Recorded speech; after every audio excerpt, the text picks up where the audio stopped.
Et bonjour à toutes et à tous les amis, c'est Passion Aqua, on se retrouve pour la 15e vidéo de ma chaîne YouTube. Alors aujourd'hui on va parler d'aquarium marin et plus précisément de changement d'eau et d'entretien d'un aquarium marin. Alors on se retrouve juste après l'intro pour la suite de la vidéo.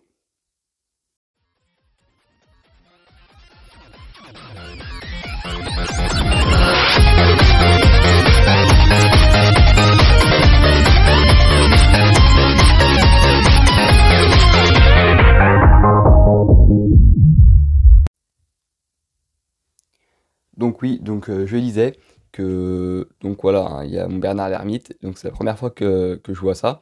Oui, je disais que je voulais faire une vidéo déjà il y a quelques semaines, quelques jours de mon aquarium marin.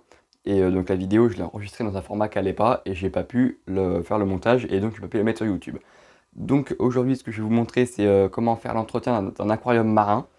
C'est assez simple, hein, je vais vous montrer comment le faire. J'ai fait les vitres il y a quelques jours, donc là on peut voir que le sol est un petit peu sale, les vitres aussi. Voilà, on peut voir ici que les vitres aussi sont un petit peu sales. Je vais aussi faire l'entretien de ma pompe de brassage ainsi que de mon écumeur qu'on voit ici. Je vous montre ça dans la vidéo. Donc on va commencer déjà, alors ça va être assez compliqué de pouvoir filmer et en même temps de faire l'entretien. Donc ça va être une vidéo, comment dire, assez cool. Ah bah, voilà, vous pouvez voir que Bernard l'ermite vient de rentrer dans sa coquille. Donc je sais pas, il teste un peu les coquilles, je sais pas du tout comment que ça marche. Regardez, c'est la première fois que je vois ça en vidéo. Alors attendez, bah, je garde un œil dessus, puis vous pourrez voir. En même temps, c'est incroyable, c'est la première fois que j'arrive à capturer ça en vidéo. Voilà, donc là on peut voir le Bernard l'ermite carrément qui sort de sa coquille. Je n'ai jamais vu ça. Donc je garde un œil dessus, puis je vous donne des nouvelles pendant ce temps.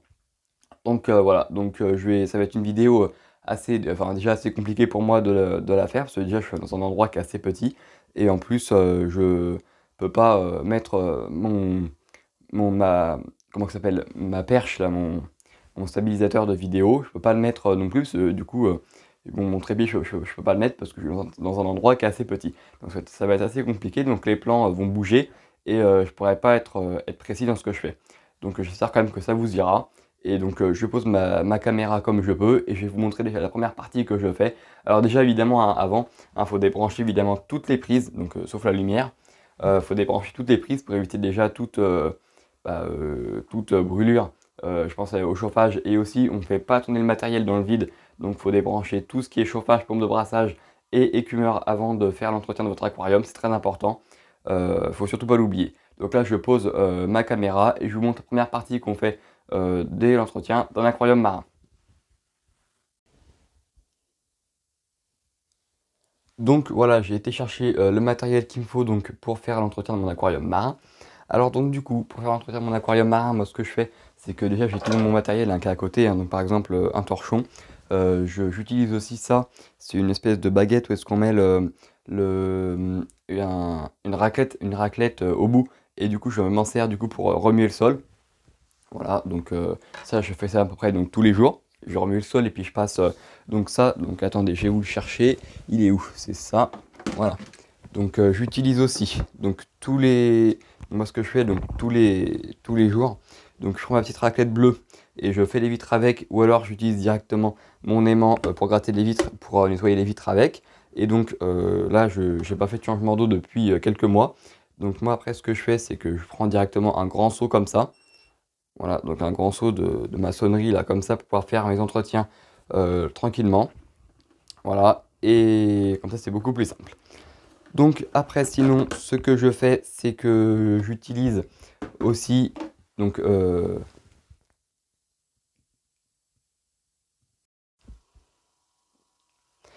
ce que j'utilise aussi, c'est comme je disais tout le matériel que je vous ai montré donc tous les jours. Alors ce que je fais déjà tous les jours, c'est comme je vous ai dit, j'utilise ma petite tige et je remue le sol tous les jours pour en fait que la cyanobactérie en fait elle finisse dans le fond du sable, et que du coup ainsi de suite tous les jours ça fait redescendre donc en dessous du sable la cyanobactérie, puis ça remet en fait comment dire, enfin ça c'est simple, c'est compliqué à comprendre.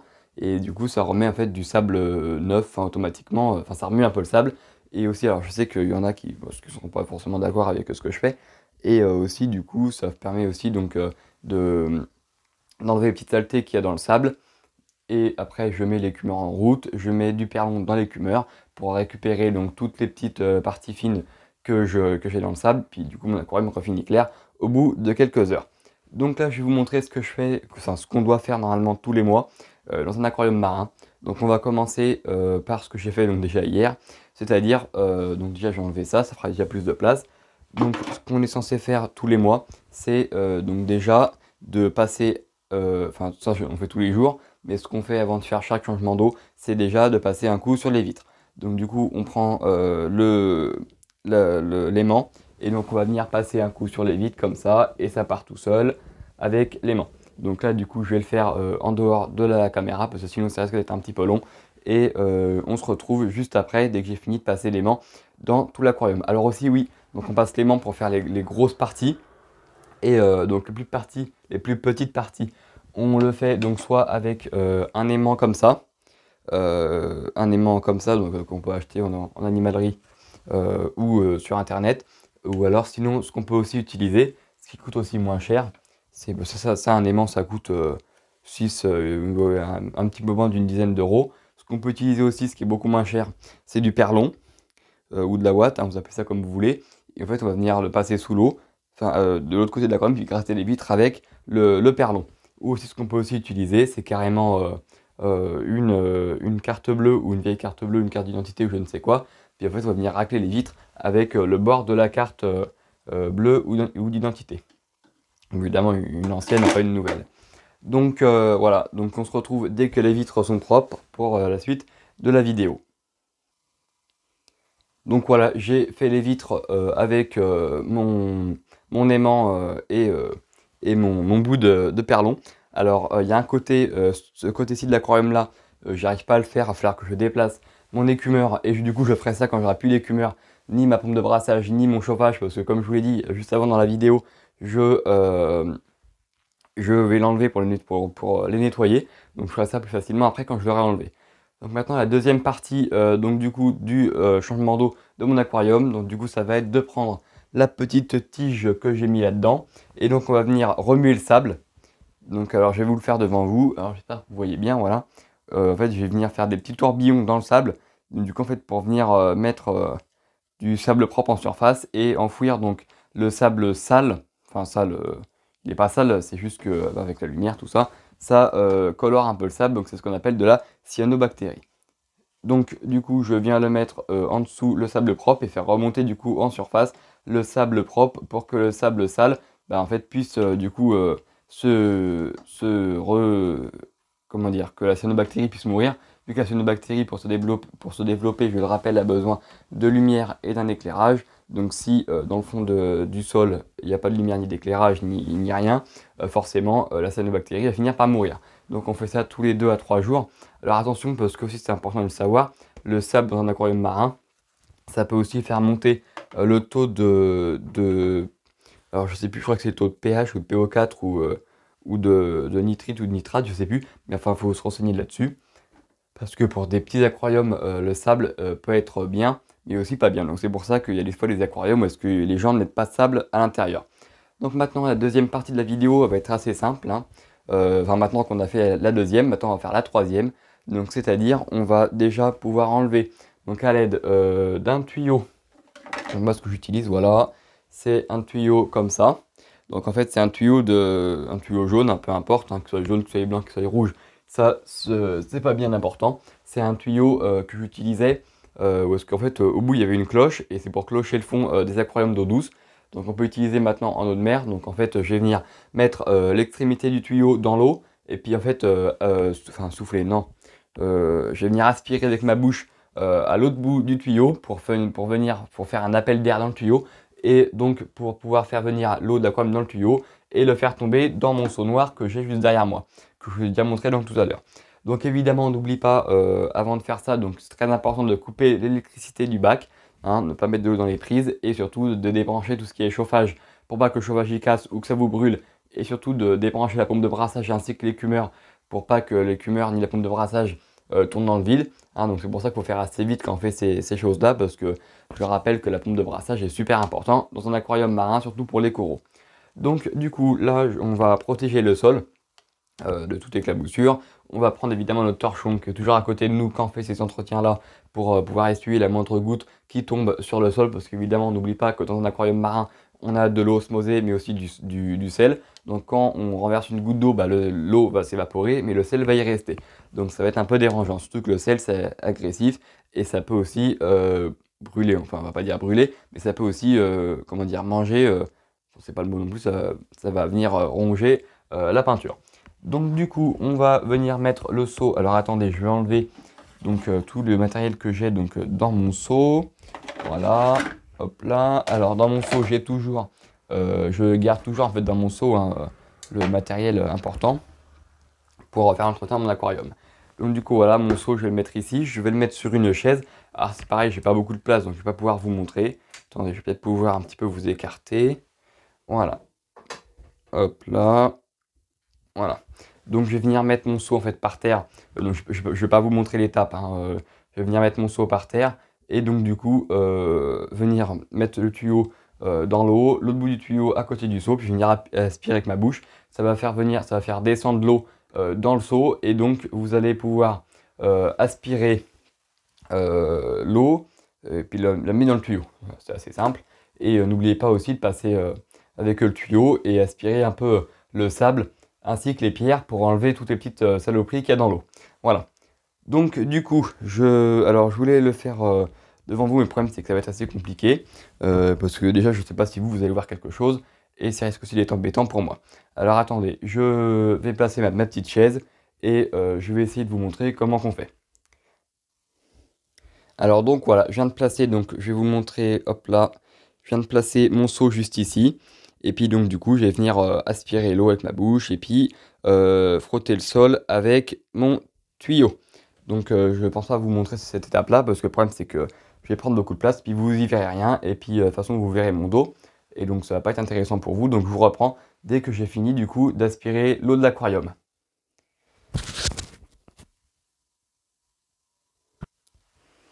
Donc voilà, là on peut voir, donc alors je vais vous décrocher, on va aller voir ça ensemble, on peut voir que du coup je viens d'enlever, on va dire, un quart de l'eau de mon aquarium. Voilà, donc l'eau évidemment se retrouve donc dans mon petit seau. Donc c'est un seau de 10 litres, 15 litres, je sais, oui, 10-15 litres. Donc voilà, donc j'ai bien remué le sable, j'ai bien siphonné le fond, j'ai été jusqu'à siphonner mes roches, etc. Voilà, donc du coup le seau est ici, donc maintenant ce qu'on va faire c'est qu'on va aller vider le seau d'eau et donc l'eau de mer. On va aller la vider et on se retrouve juste après pour quelques explications. Évidemment, alors surtout j'allais oublier, donc le seau, vous allez vider votre seau donc, dans un évier. Et surtout ce qui est super important, c'est que vous allez garder un petit peu d'eau, donc de l'eau de mer, pour pouvoir du coup nettoyer votre matériel après. Je vais vous montrer ça juste après.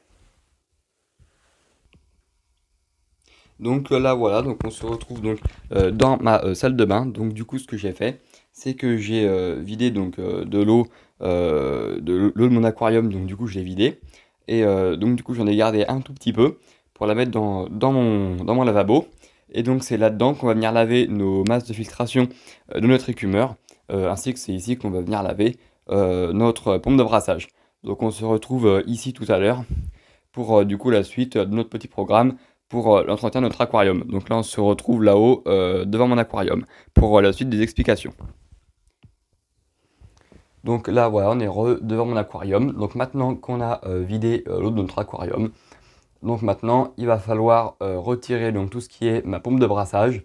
On va devoir retirer ma pompe de brassage et on va aussi donc devoir retirer. Donc je vais le faire avec vous. Voilà, alors je vais juste prendre mon petit torchon. Alors je ne sais plus où il est, ah, il est là. Donc je vais juste aller prendre mon petit torchon. Hop là, il est tombé. Hop là, voilà.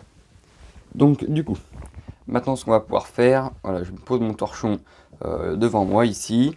Donc maintenant ce qu'on va pouvoir faire, c'est qu'on va devoir enlever le capot de mon écumeur, voilà, que je casse pas tout. Et donc on va venir prendre nos mousses de filtration. Voilà. Donc on la sort et évidemment on la met ici sur notre petit torchon. Voilà. Donc maintenant je vais juste aller chercher mon petit récipient pour les mettre dedans et venir donc après les laver. Donc là, on se retrouve du coup devant mon lavabo. Donc du coup, on va venir mettre notre bout de perlon donc, dans l'eau de notre aquarium du coup qu'on aura récupéré et notre morceau de notre écumeur qu'on va venir mettre dedans. Donc c'est super important du coup de récupérer l'eau de son aquarium pour le mettre dedans et pas laver ça à l'eau du robinet parce que du coup ça va tuer, si on le lave à l'eau du robinet, vu que l'eau du robinet il y a plein de chlore dedans, donc ça va venir tuer nos bactéries. Donc c'est pour ça que c'est super important de récupérer l'eau de notre aquarium pour pouvoir le laver ensuite dans l'eau de notre aquarium pour ne pas du coup tuer nos bactéries qu'on a dedans. Donc on va venir évidemment donc, les nettoyer, donc ça c'est simple, hein. On va venir le prendre puis on va venir voilà, hein, les presser comme ça puis venir les nettoyer au fur et à mesure. On va faire pareil du coup avec la mousse noire.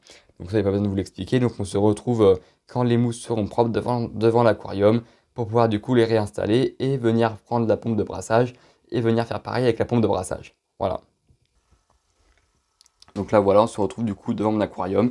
Donc j'ai lavé ma petite mousse noire, donc on va venir la remettre dans le compartiment donc du coup de mon écumeur. Voilà, on viendra mettre du coup le perlon juste après. Donc on va pouvoir tout remettre, donc ça. Le godet de l'écumeur, je l'ai vidé il y a quelques jours, du coup je vais pas le vider aujourd'hui. Et du coup on va venir prendre notre petite pompe de brassage qui se trouve juste ici et l'amener du coup devant le lavabo, pareil, donc pour pouvoir la nettoyer. Donc on se retrouve du coup devant le lavabo pour pouvoir nettoyer la pompe de brassage. Donc maintenant qu'on a récupéré notre pompe de brassage, donc on va faire. Alors du coup là je vous ai mis comme ça donc devant l'évier, comme ça vous allez donc pouvoir voir moi ce que je fais du coup en même temps que vous. Donc du coup on va venir, donc moi c'est une pompe de brassage de la marque EHEIM, hein. Je vous invite du coup à venir regarder la vidéo par exemple de l'unboxing de cette pompe de brassage, donc la vidéo se trouve en i juste ici. Alors où ça là. Ici, voilà, un i juste dans le coin de la vidéo, hein, en haut à droite, si je ne me trompe pas. Alors du coup, là on vient enlever le capuchon de protection de la pompe de brassage. Donc on va venir la mettre dans l'eau. Voilà, on va venir enlever le rotor de la pompe, on va le mettre de côté. Et on va venir du coup secouer un petit peu la pompe de brassage dans l'eau, comme ça. Et j'ai pris une vieille brosse à dents. Voilà, et puis on va venir gratter la pompe de brassage. Donc c'est pareil, enfin la pompe de brassage c'est moins grave si on la fait en dehors donc de l'eau de l'aquarium, mais c'est quand même mieux. Mais c'est pas grave si la pompe de brassage par exemple on la lave à l'eau claire, donc à l'eau du robinet, si juste après on la fait sécher. Voilà, donc le plus important c'est surtout dans les petits volumes d'aquarium marin. Le plus important c'est de jamais mettre de l'eau du robinet dans l'aquarium parce que sinon ça peut faire monter le nitrite et le nitrate et surtout du coup le chlore qui est évidemment très mauvais pour l'aquarium marin. Donc du coup là je nettoie ma petite pompe du coup comme je peux. Après évidemment on peut par exemple prendre une tige en bois ou carrément une espèce de coton-tige. Donc c'est même d'ailleurs ce que je risque de faire pour aller en fait dans les petits coins et aller chercher les petites algues dans les coins. Donc c'est évidemment ce que je vais faire. Moi je vais aller chercher carrément un coton-tige, ce sera beaucoup plus simple pour moi. Et donc on se retrouve dès que la pompe de brassage sera nettoyée. Donc voilà, ma pompe de brassage est nettoyée. Donc j'ai carrément pris un coton-tige hein, pour aller dans les petits coins. C'est beaucoup plus simple. Donc là maintenant je la remonte. Donc aussi ce qui est important de savoir, hein, c'est qu'évidemment la pompe de brassage, quand on va venir la nettoyer, elle va être plus bruyante. Parce que forcément il faut le temps que, du coup qu'elle se rôde entre guillemets. Voilà, donc j'allais par exemple oublier de y rajouter le rotor. Voilà, donc le rotor, on évite de l'enlever, c'est pareil hein, que quand on le nettoie, parce que le rotor c'est hyper fragile, donc on évite aussi de l'enlever régulièrement. Donc je disais que faut pas s'inquiéter si la pompe de brassage elle fait du bruit quand on la nettoie, parce qu'il faut le temps que du coup que bah, ça se rôde, et puis que il y a encore des petites saletés qui viennent en fait enlever le bruit. Voilà, je sais pas si je me suis bien expliqué. Et donc moi ce que je fais après, c'est que en général, je vide l'évier. Voilà, donc c'est ce que je vais faire, hein, voilà, donc je vais venir vider l'évier. Et voilà, donc je vais venir vider l'évier. Et ce que je vais faire, c'est que je vais faire couler un petit peu d'eau du robinet. Et je vais venir la rincer en fait à l'eau du robinet pour enlever tous les petits morceaux d'algues que j'aurais pu y laisser dedans. Voilà, donc on se retrouve pour la réinstaller dans l'aquarium marin. Donc là, on se retrouve du coup devant l'aquarium marin, donc avec ma pompe de brassage qui est toute propre.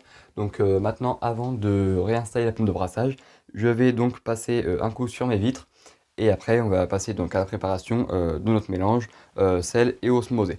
Donc là, je vais passer du coup un coup sur les vitres. Donc je vais carrément prendre ma grosse raclette, hein, puis je vais passer un coup sur toutes les vitres pour que toutes les vitres soient propres. Après, donc on va pouvoir remettre en eau l'aquarium. Et puis après, on verra les finitions. Et donc après, la vidéo touchera à sa fin. Donc j'en profite aussi, vu que là on est au milieu de la vidéo, n'hésitez pas à vous abonner si la vidéo vous a plu. Et surtout à mettre un pouce bleu. Puis dites-moi en commentaire, par exemple, s'il y a des choses que je fais mal ou pas très bien, ou si vous avez d'autres idées des autres idées de vidéos, ou par exemple, si vous avez des conseils à me donner.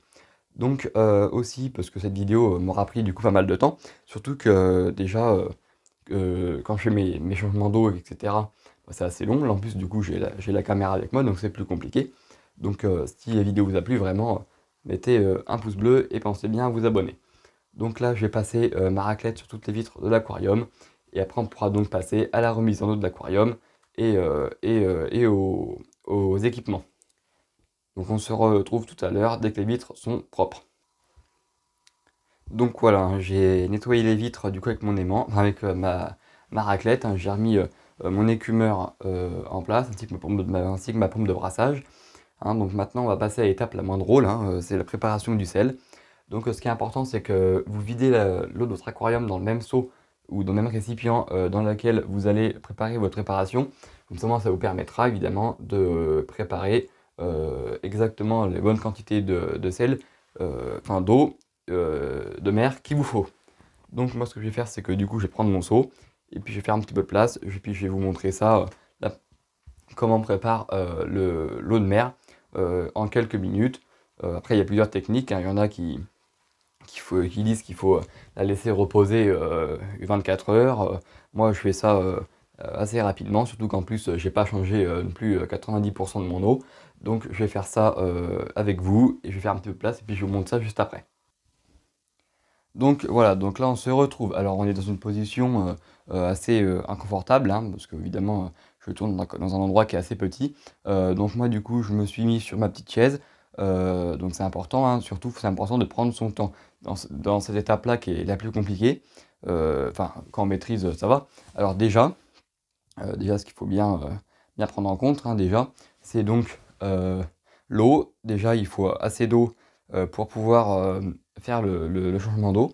Hein, et dans le seau, il faut essayer une petite marge pour si jamais on met un peu trop de sel, pouvoir donc rajouter un petit peu d'osmosée pour pouvoir rééquilibrer le tout. Donc là, on va faire ça pas à pas donc, ensemble. Donc pour ça, on aura besoin du coup de ce matériel-là, un réfractomètre. Hein. Évidemment, toujours le petit torchon avec nous, c'est super important. Quelque chose pour pouvoir mélanger donc, notre sel dans l'eau et évidemment le sel. Hein, le plus important, le sel. Donc le sel, c'est super important. Alors déjà la première chose, c'est donc déjà il y a les doses hein, qui sont au dos. Donc moi je fais un peu au pif, puis après je mesure avec mon réfractomètre. Donc ce qui est super important avec le sel, c'est qu'il faut surtout pas que le sel soit au contact de l'eau. Sinon bah, en fait ça pourrit votre sel. Hein, donc c'est pour ça qu'il faut faire super gaffe quand on fait voilà, ces changements d'eau, parce qu'il faut surtout pas que le sel soit au contact de l'eau, parce que sinon, et ben après le sel il fait une grosse boule, et après le sel il est mort. Donc déjà que ça coûte extrêmement cher, on va pas en plus le pourrir pour ça. Donc moi ce que je fais, alors déjà c'est que je prends une bonne pincée, donc avec un récipient, voilà, donc n'importe quoi, hein, un gobelet ou un récipient pour nourriture de poisson. Après du coup j'en verse dedans, déjà une bonne dose, hein, hop là, et après je viens mélanger pendant jusqu'à temps qu'en fait je ne voie plus de sel. Donc là voilà, je mélange, jusqu'à temps que je ne voie plus de sel dans l'eau. Et après je viendrai prendre mon réfractomètre et je vais venir mesurer mon taux de sel que j'aurai du coup dans l'eau et en remettre un peu de sel si j'ai besoin, ou alors en retirer, remettre de l'osmose si j'en ai trop ou quelque chose comme ça. Voilà. Donc je disais que c'était super important de garder le même seau pour pouvoir du coup avoir les mêmes quantités d'eau qu'on a retirées et du coup les mêmes quantités d'eau qu'on va rajouter pour ne pas en fabriquer trop et du coup gaspiller du sel ou du coup se tromper et ne pas en avoir assez.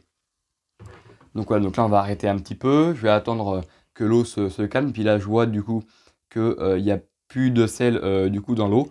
Donc je vais attendre un petit peu que l'eau se calme pour que je puisse repositionner voilà, mon petit truc pour mélanger. Donc du coup, je prends mon réfractomètre. Un réfractomètre hein, de la marque Arca. Hein, je vous mets la vidéo en i juste ici. par là, voilà, je mets la vidéo en i juste à droite de la vidéo de mon réfractomètre Arca, un super réfractomètre. Ah, donc c'est pareil, il faut prendre des appareils de qualité. Je me suis déjà fait avoir avec un réfractomètre à flotteur. J'en parlais aussi dans une autre vidéo que je vous mets du coup en i juste en haut à droite. Hein, donc je me suis bien fait avoir. Donc là du coup je prends une petite pipette, hein, j'appuie plusieurs fois dessus. Voilà, je la remplis d'eau. Je mets donc toute l'eau sur le petit écran qu'il y a sur le réfractomètre. Après, du coup, je mets l'eau ici. Voilà, je referme pour venir écraser l'eau. J'allume la lumière, je mets mon œil dedans et puis je vais regarder si j'ai pas assez de sel ou beaucoup trop. Donc là, je vois que j'en ai pas assez. Je suis qu'à 1010. Donc évidemment, il va falloir que j'en rajoute pas mal pour pouvoir arriver aux 1022-1023 grammes par litre qu'il faut. Donc là, je peux y aller, hein, j'en rajoute.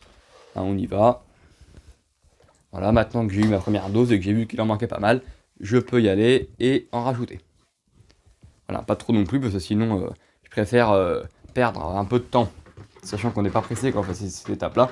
Je préfère encore faire plusieurs fois le test, hein, que en mettre beaucoup trop d'un coup puis gaspiller du sel. Hein, parce que je le rappelle, hein, pour une box de 10 kg comme celle que j'ai là, on a au moins pour une quarantaine d'euros. Voilà, donc d'ailleurs, j'y réfléchissais justement il y a quelques jours. Je vais sûrement, quand j'en rachèterai, donc là déjà j'en ai au moins pour encore, on va dire, une petite année de sel avec ce que j'ai. Et donc quand je rachèterai seulement que 5 kilos. Déjà ça me ferait beaucoup moins cher. Et c'est surtout que déjà j'en ai pas l'utilité parce que j'ai pas un grand bac. Et ça me sert strictement à rien d'avoir beaucoup de sel pour le bac que j'ai. Je rappelle que j'ai un bac de 50 litres, 60 litres pardon. J'ai un bac de 60 litres, donc ça sert à rien d'avoir 50 kg de sel pour un bac aussi petit. Donc du coup voilà, donc je recommence hein, l'étape. Hein. Donc je repompe, je mets l'eau ici, voilà. Je remets le truc par terre, hop là. Bon, j'ai perdu de l'eau, donc je recommence. Voilà, donc c'est ça qui est assez pénible. Hein. Donc voilà, il faut prendre son temps. Voilà, on met ça là. Il faut surtout pas perdre l'eau. Donc on vient écraser ça. On regarde là-dedans. Et là, du coup, je peux voir que je suis à 1011. Donc, du coup, je viens rajouter de l'eau. Donc voilà, donc je vide ma petite pipette. Je viens de rajouter de l'eau. Je viens rajouter du sel. Voilà, donc on y va. On en rajoute bien. Ouais, une bonne quantité parce que j'en ai besoin quand même de pas mal de sel. Donc on y va. Donc on remélange, on remélange. Donc jusqu'à temps que le taux de sel soit bon. Voilà, donc je vais couper la caméra et puis on se retrouve une fois que mon taux de sel sera bon. Et aussi ce qui est important aussi, c'est comment dire, avant le changement d'eau, de prendre la salinité de votre bac pour s'assurer que la salinité est bonne. Parce que du coup, ce serait le moment du coup si la salinité est un peu trop basse ou un peu trop haute, de réajuster en du coup mettant un peu moins de sel ou un peu plus de sel, suivant ce que vos tests vous auraient dit juste avant pour pouvoir être sûr du truc quoi. Donc là, je vois que l'eau est assez trouble, donc ça veut dire que le sel et comment dire que j'ai assez de sel. Donc on va pouvoir faire le test du coup ensemble parce que ça va aller assez vite et on va voir du coup si j'en ai mis beaucoup de trop ou pas assez. Donc voilà, donc comme d'hab, hein, je pompe un petit peu. Voilà, je mets du coup l'eau. Voilà, j'ai perdu de l'eau, donc du coup je recommence. C'est pas bien grave. En plus, du coup, je suis pas vraiment en face parce que du coup il y a la caméra, donc ça me gêne un petit peu, mais c'est pas grave. Voilà. Donc voilà, on referme délicatement. On appuie sur le bouton pour pouvoir mettre la lumière et on va venir regarder. Donc là, je suis à 1020 pile, un petit peu en dessous de 1020. Donc on va venir ajouter quelques grammes de sel. Vraiment un tout petit peu, voilà, et pour pouvoir donc du coup avoir nos 1022-1023 qui sont recommandés. Donc on se retrouve juste après, dès que ma potion sera bonne à 1023 pour pouvoir du coup avoir la suite de la vidéo et voir comment on va pouvoir mettre ça dans l'eau.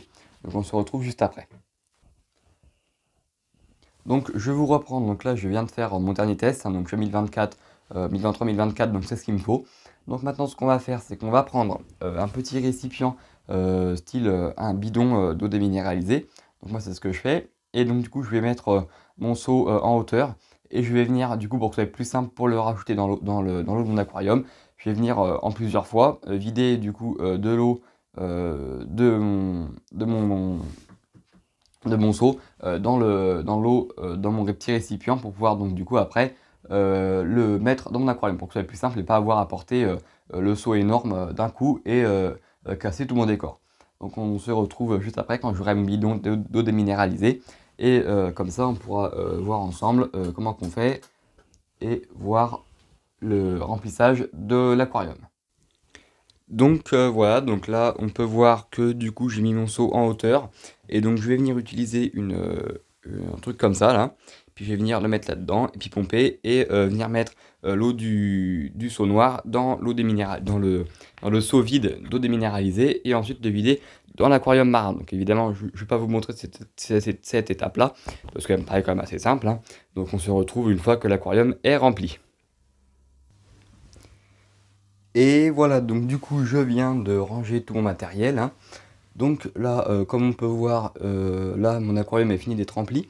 Donc il manque un tout petit peu d'eau de mer, donc je le refabriquerai juste après. Donc pour compenser un peu le manque que j'ai pas mis. Donc du coup j'ai fini de nettoyer les vides, j'ai tout fait. Donc voilà, j'espère que la vidéo vous aura plu, hein. Voilà comment qu'on fait pour l'entretien d'un aquarium marin. Donc ça a été long, hein, ça a pris enfin, 1 heure et demie. Voilà, donc en prenant son temps, etc. Donc au moins les poissons seront bien. Donc ce qui est super important déjà, c'est de regarder la température de l'eau si elle chute pas de trop. Et bien surveiller le sel, le taux de sel pendant bien 40 à 72 heures. 48 heures à 72 heures, hein, oui, facilement. Donc voilà, hein, donc aussi ça fait plus de 3 mois que je n'ai pas fait de vidéo. Donc là je reprends bien comme il faut. Donc on peut voir aussi que mes poissons rouges, mes poissons clowns pardon, vont très bien. Ah, il y en a un qui a bien grossi, donc on peut différencier le mâle de la femelle. La femelle qui se trouve là-haut où est-ce qu'il y a le chauffage et le mâle qui se trouve ici à côté de mon corail que je sais plus c'est quoi son nom. Donc là je viens de faire la vidéo de l'entretien de mon aquarium marin. Donc bientôt la vidéo sortira de mon aquarium 3 mois après son démarrage. Enfin plutôt 5 du coup maintenant, 5 mois après son démarrage. Donc, parce que j'ai vu comme pas mal de différences, comme par exemple ce corail là ici qu'on peut voir ici qui s'est divisé en 4 et celui-ci là qu'on peut voir qui s'est divisé en 3. Donc je vais essayer de me rapprocher. Voilà. Aussi une anémone que j'ai rajouté ici, une anémone, une Anthasmea quadricolore rose. Voilà, donc on peut trouver ici. Donc j'espère que la vidéo vous a plu, hein. Alors aussi, par contre, je sais pas si l'intro va être bien la bonne par rapport à cette vidéo là, parce que j'ai des problèmes comment dire, j'ai des problèmes de traitement de vidéo. Donc mon ordinateur, il n'arrivait pas, parce que j'ai fait une vidéo il y a quelques jours, et en fait mon ordinateur, j'arrivais pas à faire le montage de la vidéo, parce que mon ordinateur n'arrivait pas à lire la vidéo. Donc j'espère que là ça va aller, que j'ai pas fait tout ça pour rien. Donc du coup je sais pas si vraiment l'intro sera la bonne par rapport à cette vidéo là. Parce que donc du coup dans l'intro on a pu voir mon Bernard l'ermite qui a du coup qui a changé de coquille et qui a pris celle qu'on voit ici. Voilà, mais du coup je sais pas où il est mon Bernard l'ermite, je sais pas où il est. Je sais pas trop, je crois qu'il est parti par derrière, je verrai bien. Donc voilà, donc tout mon aquarium va bien, donc oui aussi comme vous pouvez l'entendre, j'ai rajouté aussi un Bernard l'ermite. Donc ce sera l'objet d'une prochaine vidéo. Donc j'espère que cette vidéo là vous aura plu. Si vous avez des questions, en tout cas n'hésitez pas à me les poser en commentaire. Donc j'y répondrai, alors je réponds à 100% des commentaires dans la journée dans lesquelles le commentaire a été posté. Du coup, je vous remercie aussi à mes abonnés, hein, parce que j'ai quand même 130 abonnés, voilà, presque 140 maintenant. Donc on va pas tarder à arriver aux 150 abonnés. Donc je suis super content, hein, je tenais à vous remercier aussi là-dessus. Donc j'espère que ma vidéo vous aura plu. Et puis dites-moi en commentaire hein, si ça vous a plu ou non. Puis dites-moi surtout ce qui vous aurait pas plu. Et ce qu'il faut, si y a un problème, dites-le moi aussi. Si par exemple je fais quelque chose de mal ou contre ce qui est précommandé. Donc j'espère que la vidéo vous a plu. C'était Passion à quoi. Je vous souhaite une bonne journée, une bonne soirée. Et à plus tard dans mes prochaines vidéos. N'oubliez pas de vous abonner et de mettre un pouce bleu. C'était Passion à quoi.